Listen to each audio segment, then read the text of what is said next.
Então, retomando a nossa conversa, no ponto que nós havíamos parado, que nós iríamos conversar agora sobre a carreira do magistério. E aí, Rosângela, você poderia nos ajudar a entender como é que ela é estruturada? Até então, Gilda, ela era estruturada iniciando com o magistério, né? E agora, com essa reformulação, começa através da graduação, segue para especialização, mestrado e doutorado, tá? E a gente tem a gente segue até o 17, né?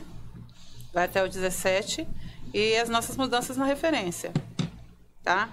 Essas mudanças vão seguir sempre 4%, né? Quando houver a mudança, que a gente tinha também por mérito, por merecimento, quando o merecimento é quando a gente apresenta as nossas formações, né?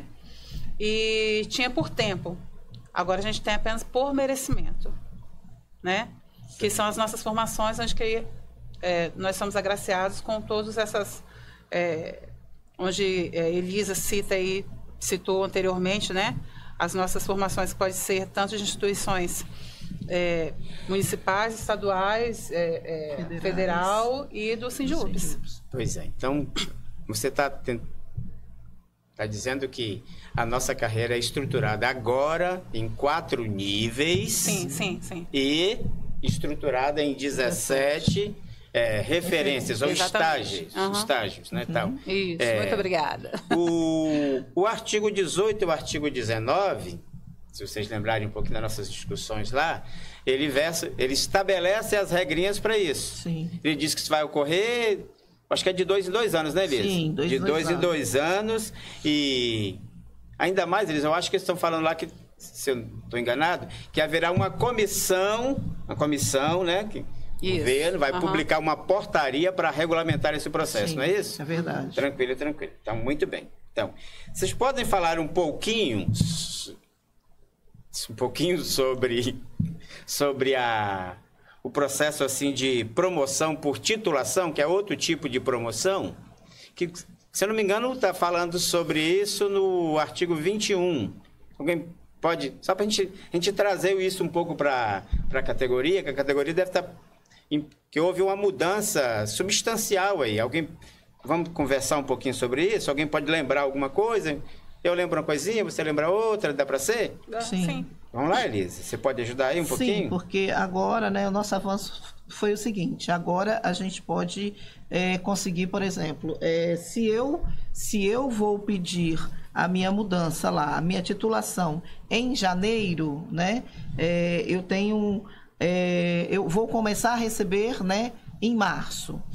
Se eu peço em abril, eu vou começar a receber em junho, né? Se eu peço em julho, setembro, outubro, dezembro e assim, né, sucessivamente.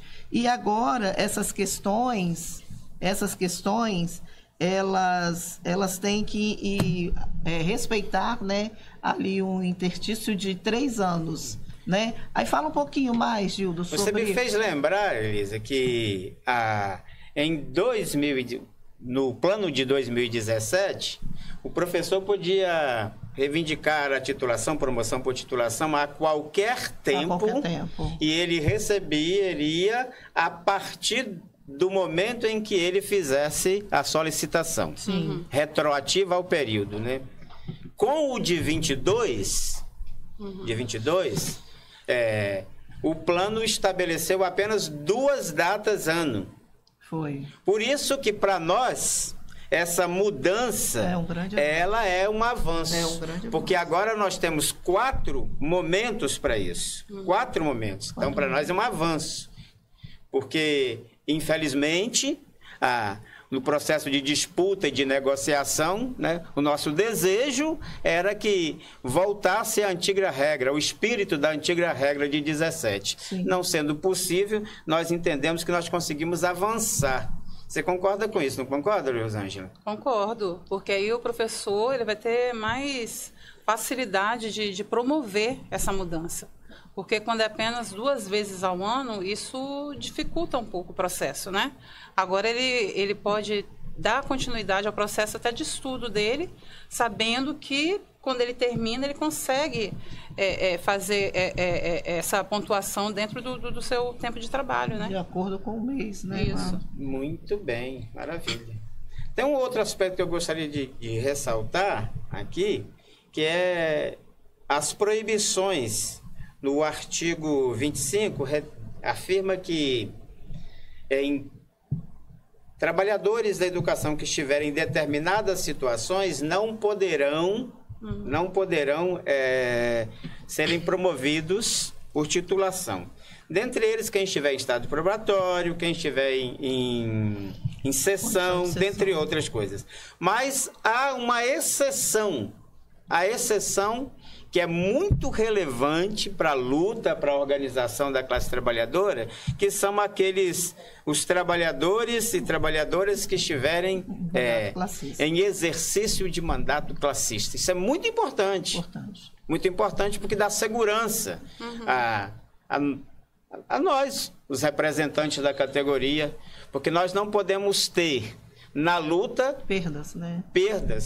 Ter nossos direitos lesados. Que imaginem, gente.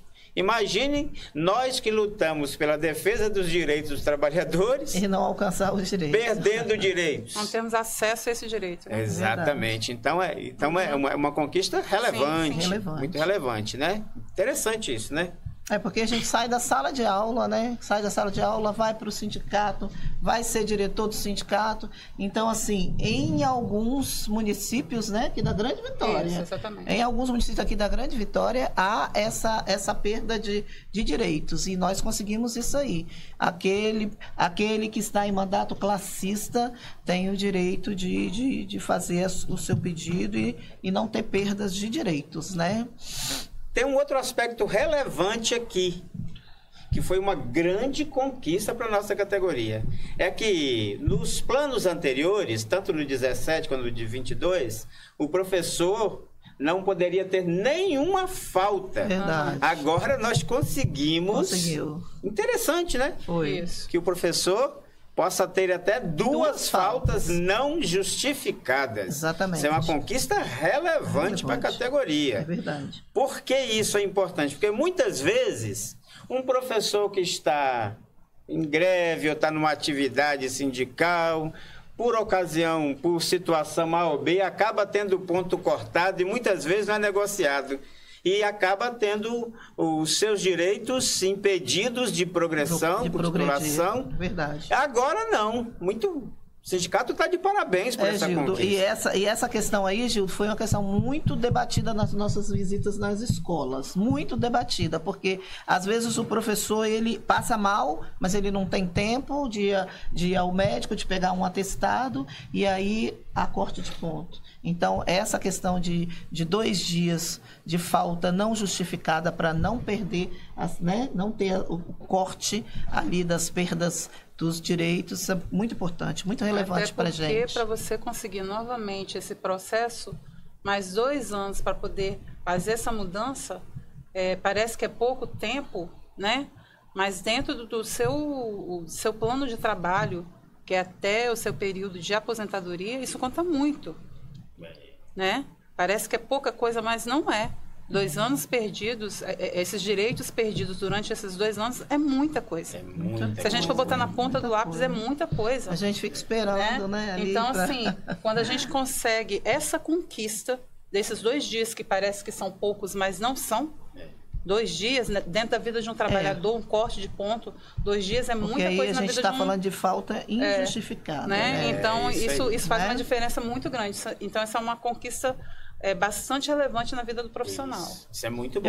Eu queria que você, Gildo, que você se apropriou muito bem, como sempre, fala muito bem, lá nas nossas discussões lá na comissão, você se apropriou muito bem dessa questão da progressão por merecimento. Aí eu queria que você falasse um pouquinho para a gente. Na verdade, o nosso estatuto, nosso plano de cargos e salários, ele preconiza lá dizendo que ela é conquistada de 2 formas, pelo desempenho e pela participação na formação. graças à nossa conquista,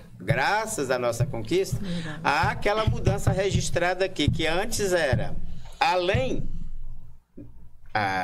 o professor só poderia participar da formação oferecida exclusivamente pela secretaria.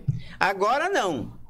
Além de conseguir os 70%, 75% na avaliação, o professor pode e, se quiser, pode e deve participar das formações oferecidas pelo sindicato, oferecidas pelas instituições públicas, sim, além de secretarias, etc. e tal. Então, aqui tem algo que é muito importante mesmo. Porque pode acontecer que um professor não tenha condições, ainda que seja formação em serviço, participar ou mesmo conseguir uma avaliação adequada nas formações oferecidas pela Secretaria, né, municipal. Verdade. E aqui, uma conquista relevante para a categoria também, porque valoriza a produção, valoriza a formação sindical e cria um leque para que o professor possa buscar formação para além daquela produzida e oferecida pela SEMI, nesse sentido. Até porque, né, dentro da nossa área de atuação, e os professores MAPA, MAPB, né, a gente tem dentro de várias instituições, formações que fazem o nosso crescimento profissional também, né? Isso é muito relevante, porque a gente tem, sim, é muito bom a formação que a gente tem dentro da Secretaria de Educação, mas a gente busca ampliar também. Eu, como professor de Educação Física, citando um exemplo, eu tenho que ampliar também o meu trabalho dentro da formação de Educação Especial. Eu, enquanto professora de História, também tenho que trabalhar dentro da língua portuguesa. Então, tenho que ver quais formações que podem estar ampliando o meu leque de conhecimento para estar lançando isso dentro da minha área de trabalho, né? Então, assim, essas instituições também, elas vão fornecer isso daí. Exatamente. Né? Esse crescimento profissional e também pessoal, né? Na verdade, com essa mudança aqui, é meio que uma forma de estimular o trabalhador e a trabalhadora da educação a formação. Se formar, a buscar, continuar buscando. Buscar conhecimento, né? Aí, como nós acentuamos aqui, que ele precisa passar pelo processo de avaliação, a avaliação, ela é normatizada pela SEMI, né? Então, e os trabalhadores da educação, de forma muito significativa, eles são avaliados pelo trio gestor, mais um representante dos professores escolhidos democraticamente. Vocês podem falar um pouquinho sobre a importância dessa conquista, dessa manutenção dessa conquista? O professor sendo avaliado também com a participação dele através do seu representante? A importância disso para nós? Sim, é muito importante esse ponto, Gildo, porque quando é apenas o trio gestor, muitas vezes o professor ele não se sente contemplado. Né? À vontade. Né? Junto com o professor que é escolhido pelo grupo, né? Ele se sente mais à vontade, ele se sente mais seguro. Não é que o processo não seja correto, mas quando eu vejo um parceiro meu, né? O meu par, junto comigo dentro do processo, eu fico mais firme na questão dessa avaliação que vai ocorrer. Né? Eu tenho um representante que é meu, além do trio gestor. Tá. Então, só para a gente concluir esse novo momento que nós estamos, esse novo bloco, eu gostaria só de lembrar que foi acrescentado um item lá de que, legitimando que a avaliação dos representantes sindicais são avaliados pelos seus pares. Então, é como se fosse lá no sindicato, vai escolher uma comissão que vai avaliar. Tá? Então, nós agradecemos e daqui a pouco a gente volta para o nosso último e definitivo bloco.